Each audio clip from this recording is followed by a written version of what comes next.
कधी कधी आयुष्यात असं होतं की आपण ज्याच्यावरती खूप विश्वास ठेवतो, ज्यांना आपलं मानतो आणि ज्यांच्यासाठी मनापासून सगळं करतो, तेच लोक एक दिवस आपल्या विरुद्ध उभे राहतात. तेव्हा खूप दुखतं, कारण शत्रूकडून झालेला अपमान सहन होतो, पण आपल्याच माणसाकडून झाला तर मन पूर्णपणे हादरतं. मनात प्रश्न येतात, मी काय चूक केली? मी वाईट आहे का? सगळ्यांना मीच चुकीचा वाटतो का? आणि हळूहळू आपण स्वतःवरती शंका घ्यायला लागतो. पण इथे थांबणं गरजेचं आहे, कारण एक गोष्ट लक्षात ठेवा, आपली किंमत लोक कसं वागतात यावर ठरत नाही, तर आपण स्वतःला किती समजून घेतो आणि सावरतो यावर ठरत असते. नंबर 1, सगळे लोक आयुष्यभर आपलेच राहतील असं नाही. हे वास्तव आपल्याला स्वीकारावं लागतं. आपण लहानपणापासून आपली माणसं कधी साथ सोडत नाही असं शिकतो, पण आयुष्य वेगळंच शिकवतो.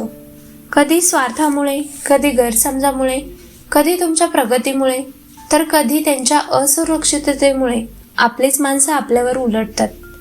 आणि हे स्वीकारणं खूप अवघड असतं. पण सत्य हेच आहे की प्रत्येक जण तुमच्या प्रवासात कायमचा सोबती नसतो. काही लोक फक्त एका टप्प्यापर्यंतच येतात आणि नंतर त्यांचा रोल संपतो. हे सत्य मान्य केल्याने वेदना लगेच संपत नाही, पण मनातला गोंधळ नक्कीच कमी होतो आणि स्वतःला सावरणं थोडं सोपं होतं. नंबर 2, जेव्हा आपले माणसं दूर जातात तेव्हा शेवटी एकच नातं उरतं, आपण आणि आपण स्वतः. आणि जर हे नातं मजबूत असेल तर कोणाचं जाणं आपल्याला मोडू शकत नाही.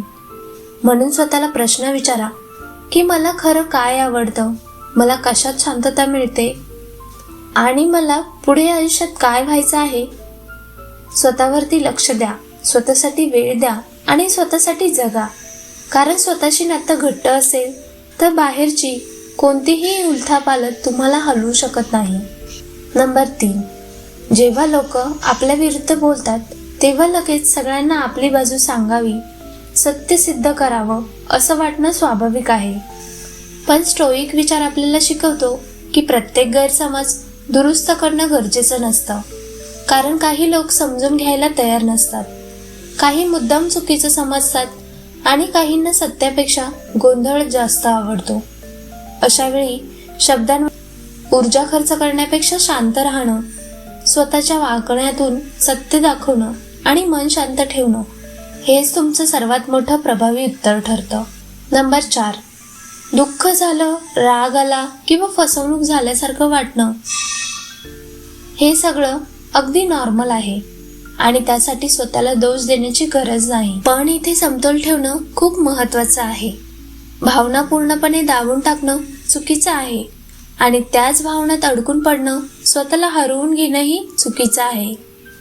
रडायचं असेल तर रडा, लिहायचं असेल तर लिहा, कोणाशी बोलायचं असेल तर बोला किंवा शांत बसायचं असेल तर बसा, पण स्वतःला तुटू देऊ नका.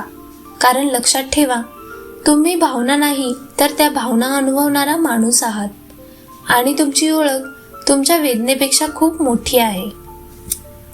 नंबर 5, आज एक ठाम निर्णय घ्यायची वेळ आहे. मी स्वतःला दोष देणार नाही, कारण प्रत्येक चूक मला शिकवते. मी प्रत्येकाला माझी बाजू समजावून सांगत बसणार नाही, कारण सगळे समजून घ्यायला तयार नसतात. मी अपमान सहन करत बसणार नाही, कारण माझा आत्मसन्मान मला प्रिय आहे.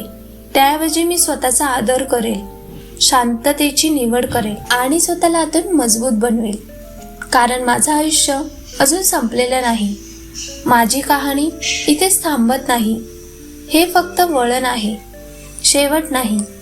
आणि मी हळूहळू पण नक्कीच उभा राहणार आहे, अधिक शहाणा, अधिक शांत आणि अधिक मजबूत होऊन. मंडळी, आज जर आपलीच माणसं आपल्याला उलटली असतील तर एक गोष्ट ठामपणे लक्षात ठेवा, तुम्ही एकटे नाहीत, तुम्ही कमजोर नाही आणि तुम्ही संपलेलेही नाही.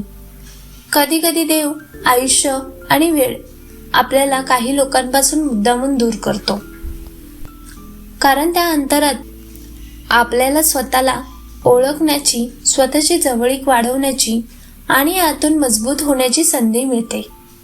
आणि एक दिवस नक्की असा येतो की तेच लोक पाहतात, कोणताही गोंधळ न करता, कोणालाही काही सिद्ध न करता तुम्ही शांत राहून किती पुढे निघून गेलात.